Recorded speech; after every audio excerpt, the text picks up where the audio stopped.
Olá, sejam bem-vindos a mais um Podvine.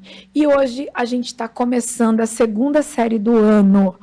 Março, mês da mulher, chegando. E nada melhor do que a gente falar sobre mulheres sábias. Será mesmo que a gente tem sido sábia? Será mesmo que a gente está sabendo lidar com os nossos parceiros, com os nossos filhos, com os problemas diários? Como empreender? Como é que a gente está conciliando tudo isso na nossa vida? E hoje, para começar essa série, eu estou aqui com esta maravilhosa Aline. Gratidão por você estar aqui. Eu que agradeço. E tem tanta coisa. Você é profissional de marketing, você é mãe, você é esposa e também conselheira de relacionamentos e de casais.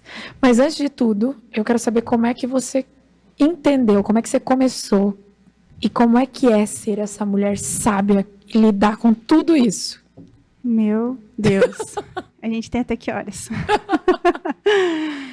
Então, eu vejo que eu fui educada, eu acho que a maioria de nós foi educada para ser uma mulher independente. Eu ouvia muito em casa, você vai estudar, vai fazer uma faculdade porque você não vai depender de homem nenhum. Ai. Aí já começou a distorcer o negócio, né? Aí, então, eu cresci pensando que eu precisava ser independente porque eu não podia depender de homem nenhum. E com 15 anos eu conheci o meu atual marido. Nossa, com 15 com anos. Com 15 anos.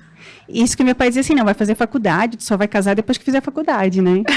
15 anos conheci ele e foi algo já logo de cara muito forte. E a gente muito jovenzinho, né? E fomos levando com aquilo. Só que eu vinha com toda essa bagagem de ninguém manda em mim, porque eu sou independente, independente de eu fazer faculdade ou não, ninguém vai mandar em mim, né? Ai.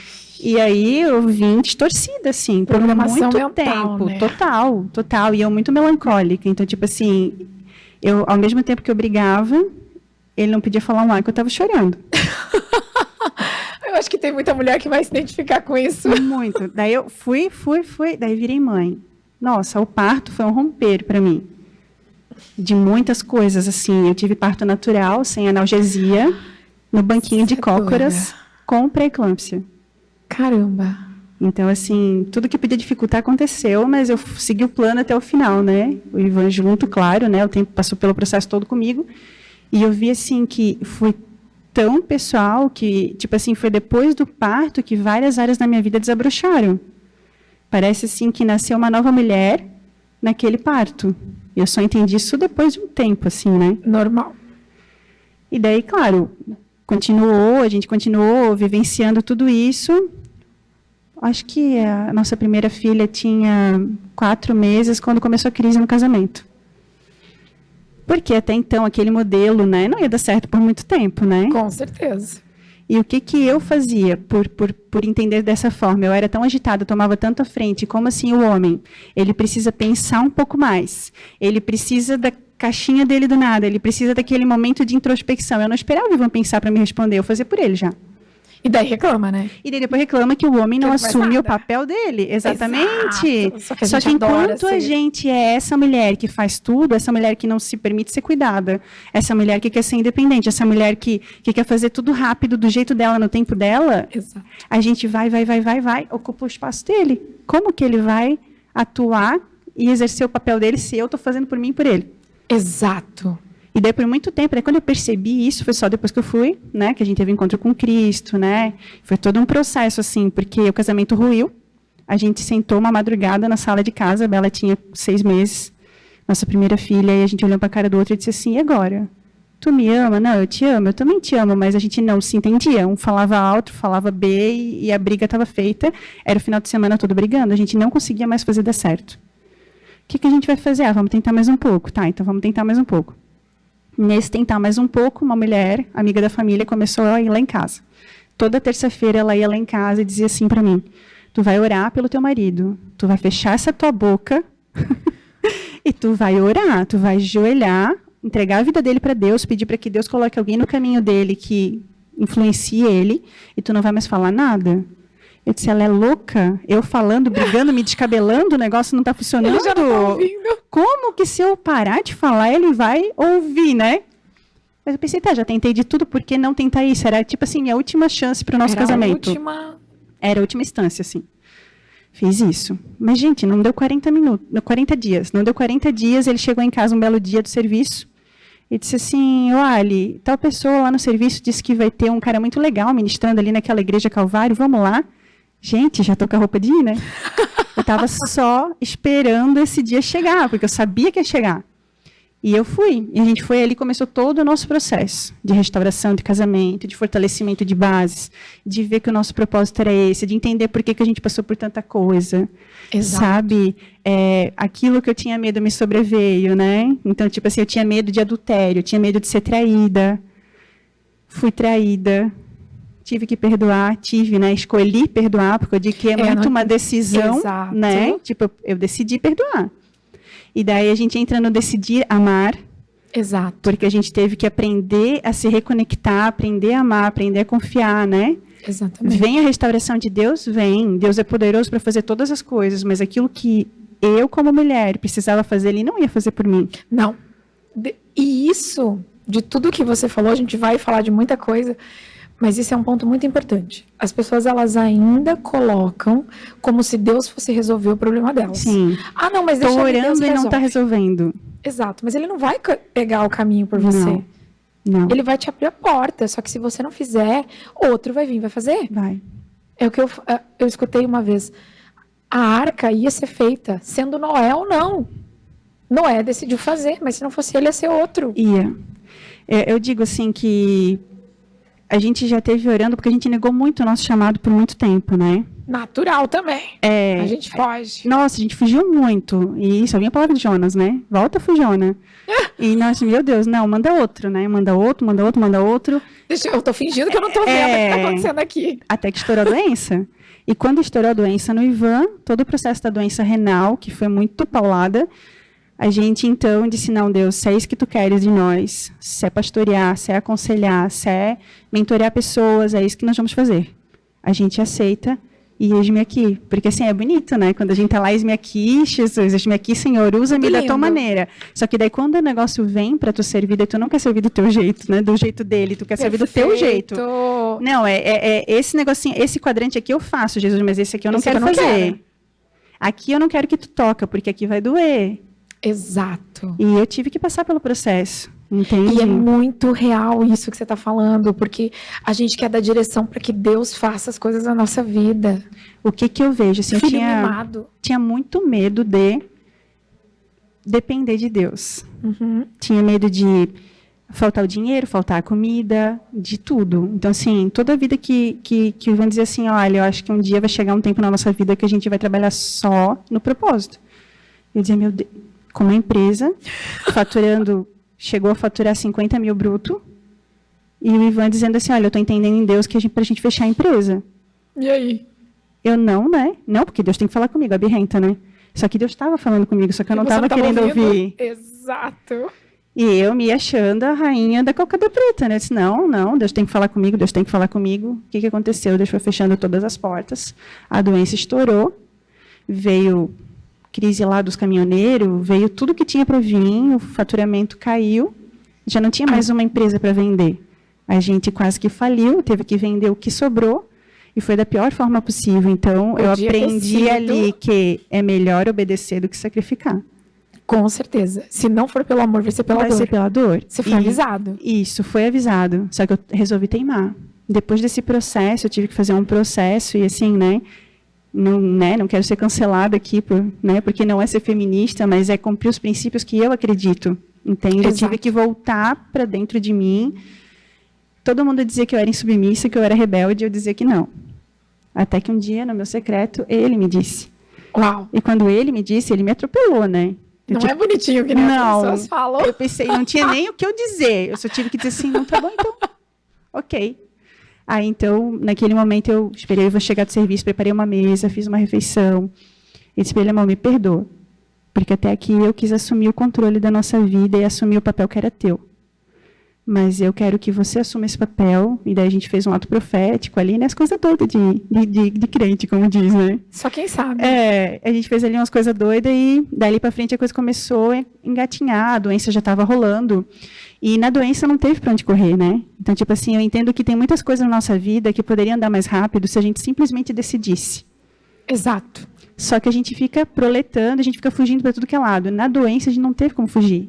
E aí você teve que ser a esposa. Eu tive que ficar. E isso é muito engraçado, porque não é a primeira pessoa que eu vejo passando por esse processo, tá? Não é a primeira mulher ou o primeiro casal. Que muitas vezes você acha que você domina, e aí vem uma doença para você aprender a amar, para você aprender a cuidar, para você aprender o teu posicionamento. Só que só vai entender, você só entendeu porque o teu coração estava quebrantado. Sim. Porque você se permitiu olhar. Porque eu podia ter largado ele no processo, né? Infelizmente. Ou passado o processo reclamando. Também, exatamente. É algo que eu, né, pensando na nossa tarde que eu cheguei a escrever. A gente tem duas escolhas, né? Se tu não decidir por abandonar o processo, tu tem duas escolhas. Passar o processo agradecendo a Deus, com um coração grato, confiando e aproveitando todas as oportunidades para crescer com isso, ou sentar no banquinho de espectador, passar pelo processo da pior forma possível, se colocando no lugar de vítima e sofrendo além do que precisaria. Então, eu digo assim, tem gente que diz assim, porque isso, porque aquilo. Eu digo, gente, pensa se fosse uma doença, porque a gente viveu isso. Então, é o exemplo que eu dou. Para de reclamar. A gente não tinha como dizer assim, não, vamos tomar outro caminho. Não, a doença estava ali, a gente tinha que enfrentar de frente. E ambos crescemos muito nesse processo, porque a gente precisou enfrentar. E assim, tudo ficou muito pequeno. Né? Tudo ficou muito pequeno. Então, tipo assim, se eu tinha alguma dúvida antes, que assim, nossa, será que eu ainda amo o Ivan depois de 20 anos junto?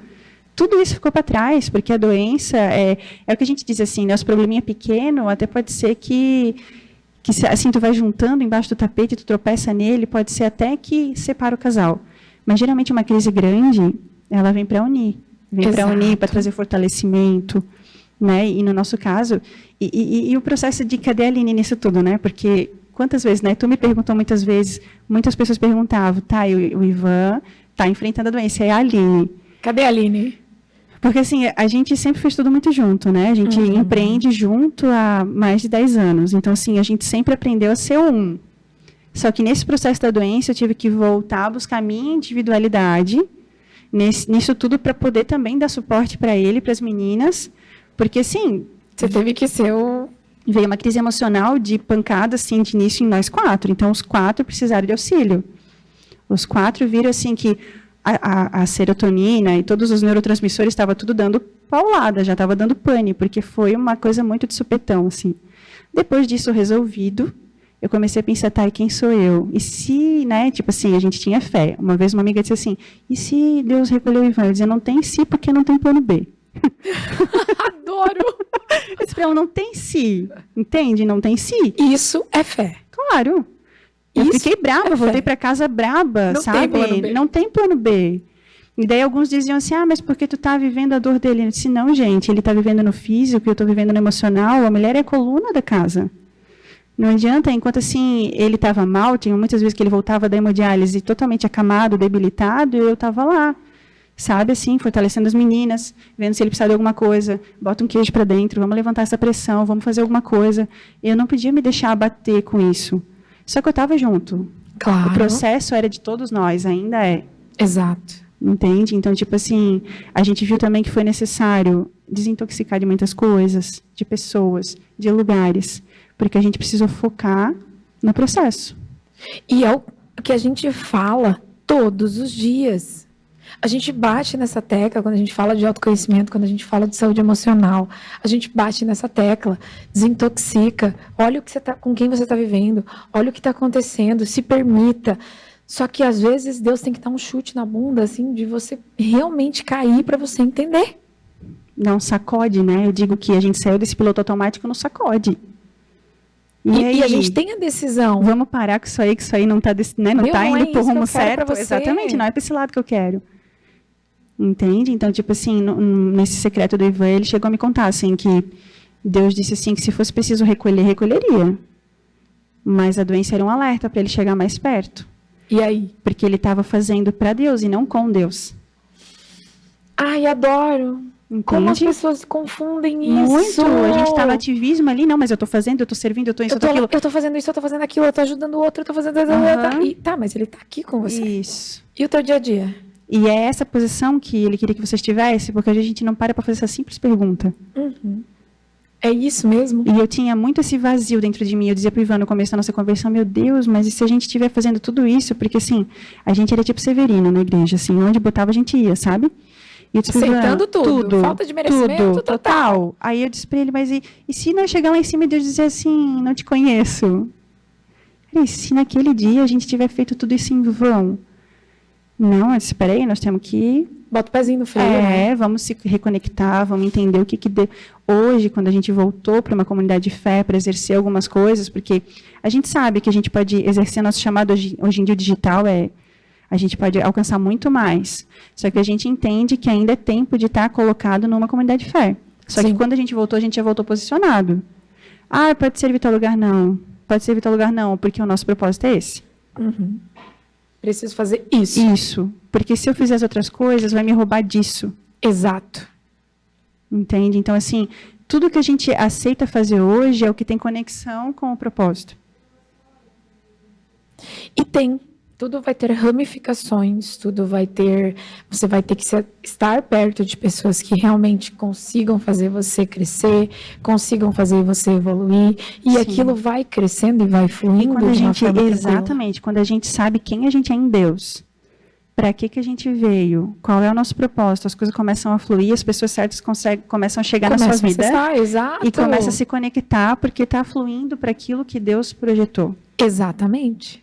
E daí quando a gente se sente cansado, abatido, deprimido, e parece que nada flui na nossa vida, é porque talvez, mas só talvez, a gente está fora de lugar. Mas é fácil.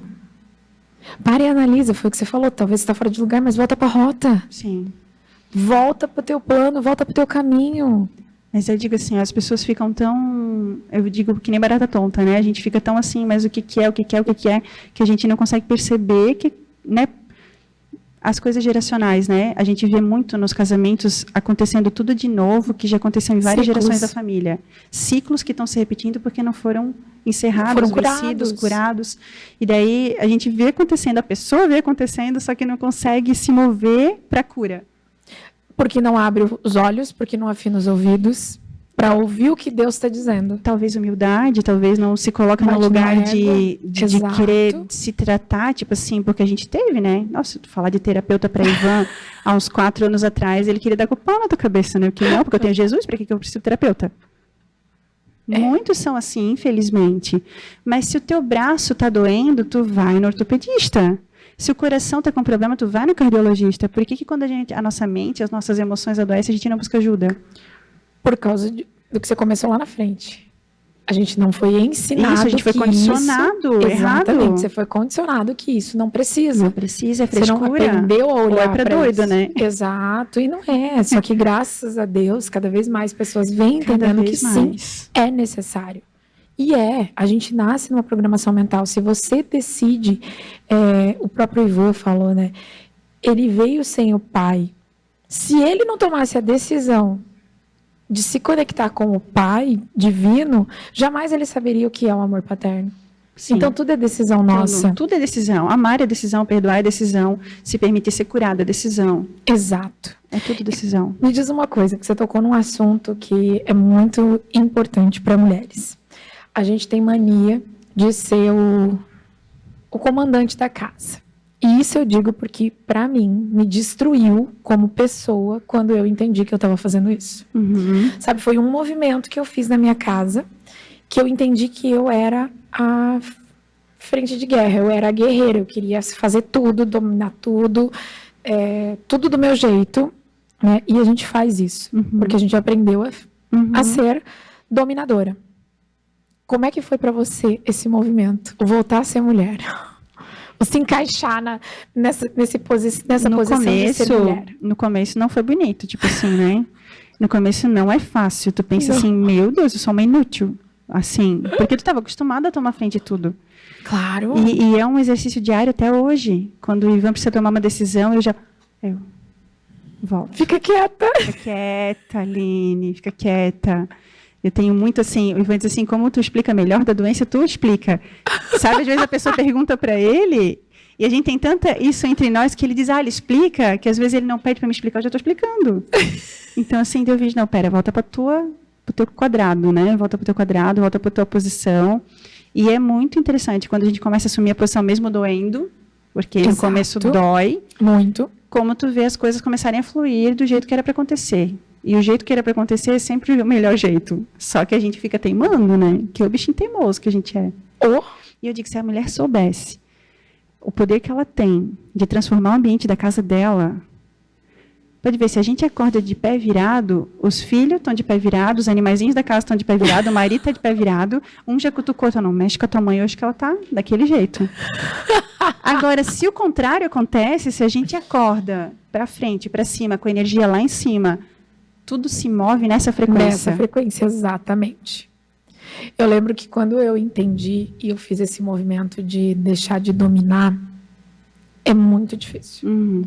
É muito difícil. E, ao mesmo tempo, é desafiador.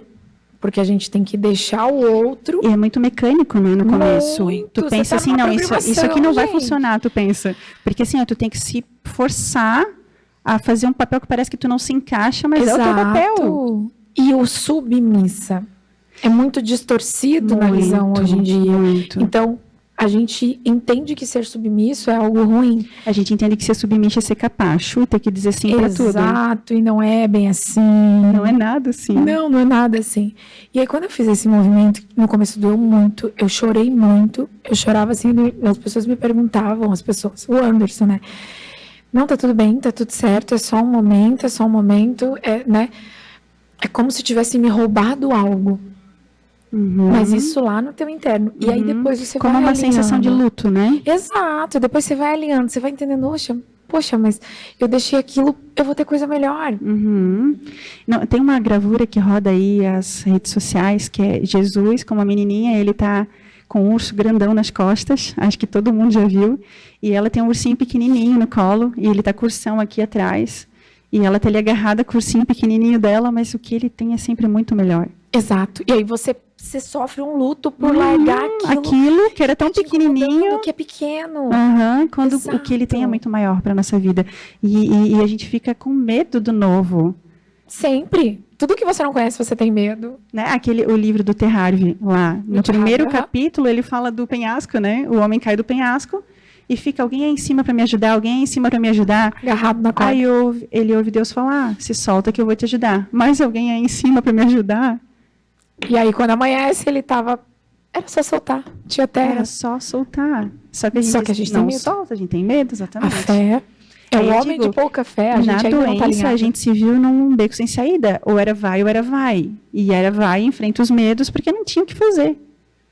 Então, Exato. Todas as outras coisas da minha vida, hoje eu penso assim, e se eu não tivesse como fugir? Como que eu ia enfrentar? Porque eu não tive como fugir da doença, então a gente enfrentou com gratidão. Muitas vezes a gente olhava para o outro, porque, né, ou se comparar. E vai dizer, olha, aquele cara lá, faz tudo errado, bebe, não sei o que, o rim dele está funcionando. Eu digo, amor, mas vamos agradecer, porque podia ser o coração, podia ser outra coisa, podia ser algo que não tinha remédio. E aquele cara lá não tem o propósito que você tem. Exato. Então, eu digo assim, não vamos comparar, a gente começou a olhar para o nosso e agradecer, porque era o rim, porque tinha uma máquina de hemodiálise que alguém já inventou. Glória a Deus por isso, ele ficou 3 anos, né? Tendo esse suporte de vida, não era muito fácil, não era nada fácil, mas ele podia viver, se fosse em outra época, se ele tivesse nascido, sei lá, 100 anos atrás, ele está morto. Exato. Então, é sempre você olhar para o lado positivo. Bom, sempre tem um lado bom. Sempre tem. As pessoas dizem, como é que vocês aguentam? Eu digo, gente, sempre tem um lado bom para olhar, sempre tem. Se você for olhar para o lado ruim, você vai surtar. E vai se afundar, né? Se afunda, com certeza. Tudo a gente cria. Nossa, sensacional tudo que você trouxe, tudo que... eu acho que tem muita coisa ainda a ser dita para a mulher. Muito. As mulheres têm muito a aprender. Esse soltar as rédeas é muito importante. Se todas as mulheres entendessem realmente o seu potencial, a sua influência dentro de uma casa... Que a gente não precisa estar comandando tudo para a coisa fluir, né? Não. E que, pelo contrário, né, quando a gente assume o nosso papel, é que daí que a coisa flui. Daí que a coisa flui. Daí que tudo flui. Eu lembro que, desde um banho, quando a Sofia nasceu, eu queria que desse do meu jeito. A casa tem que ser limpa do jeito que eu quero. As coisas têm que estar assim. Não, são coisas tão pequenas. Foi o que você falou. Poxa, para e pensa. Que tipo de problema que você quer para a tua vida? Será que é esse tão pequeno? Será que você não quer resolver um problema de luxo? Não é mais fácil? E eu digo assim, quando a gente para e a gente entende quem a gente é em Deus, e a gente começa a seguir os princípios e não negociar nossos valores, tudo o resto fica pequeno e a gente evita muitos problemas. Muito. Muita coisa você deixa de criar, porque muita coisa você cria no seu mental, na tua programação. Exatamente. Então, o buscar ajuda, o buscar uma terapia, ela é muito necessária. Autoconhecimento é muito necessário para você evoluir. Porque senão você carrega dores nas costas e não sabe nem por quê. Como que eu vou ser uma mulher sábia? Buscando ajuda de profissionais, buscando me encher de coisas boas, buscando novas leituras, novos ambientes. Não tem como tu querer uma coisa nova fazendo as mesmas coisas. É verdade. Eu acho que eu não sou uma mulher sábia. Como que eu faço para ser uma mulher sábia? Buscando ajuda de pessoas que podem te ajudar, de pessoas, de livros, de ambientes. Exatamente, sem medo, né? Que foi aquele nosso processo, né, tantos anos atrás, de buscar se desenvolver. Exato. E olha só, a gente se conheceu em São Paulo, saindo daqui de Brusque. E nada Se a gente não tivesse no movimento, essa conexão jamais teria acontecido. Exatamente. Exatamente. Tudo tem um porquê, tudo tem um processo, tudo tem um motivo. Vai de você estar aberto para entender tudo isso. Se mover nessa direção. Aline, gratidão por tantas palavras de direcionamento, tanta coisa maravilhosa, tanta sabedoria, porque para realmente quebrantar o coração e ser uma mulher como você é, não é fácil. Não é lindo. Não é lindo, não. É lindo. É lindo, mas é doloroso. É doloroso. Né? O processo tem uma face que ninguém quer ver e que ninguém quer passar por ela, mas é ela que te traz crescimento. É aí que você cresce e daqui a pouco você vai começar a colher os frutos desse crescimento. Porque não é só a parte ruim, também tem a colheita. Sim. Né? E que Deus te abençoe cada vez mais, que você colha todos os frutos maravilhosos que vocês estão plantando aí, que vocês se permitam, aceitem ser cada vez mais esse rumo aí na vida de tantas pessoas, esse propósito lindo que Deus tem feito na vida de vocês. Amém. Gratidão imensa por estar aqui. Deixa um último recado para a mulherada aí. Eu quero dizer para as mulheres que não sejam assim tão teimosas quanto eu fui. Se você que me ouve hoje tem aí 20 anos, né, tá no comecinho aí, já aceita. Sabe aquela famosa frase, aceita que dói menos? Gente, a gente é tão teimoso, a gente atropela tantas coisas, atrasa tantas coisas na vida da gente por a gente ser teimosinha, né? Então, assim, busca ajuda, abre o coração, tenha humildade, sabe? Se tem fé em Deus, busque a Deus, porque foi o que mudou a nossa vida e muda até hoje. Exatamente. Siga isso na sua vida. Quando você entender quem você é, a sua real identidade, o que você está fazendo aqui na Terra, você vai começar a fluir. E você, mulher, que ainda não entendeu os princípios de ser mulher, que ainda não se permite ser amada, ser cuidada, permita-se. Isso vai abrir novos horizontes. Entenda quem você é, o que você quer para sua vida e se permita ser amada. Às vezes, soltar as rédeas faz parte. Gratidão a todos que ficaram com a gente até agora. E na próxima semana a gente volta com mais Podivine.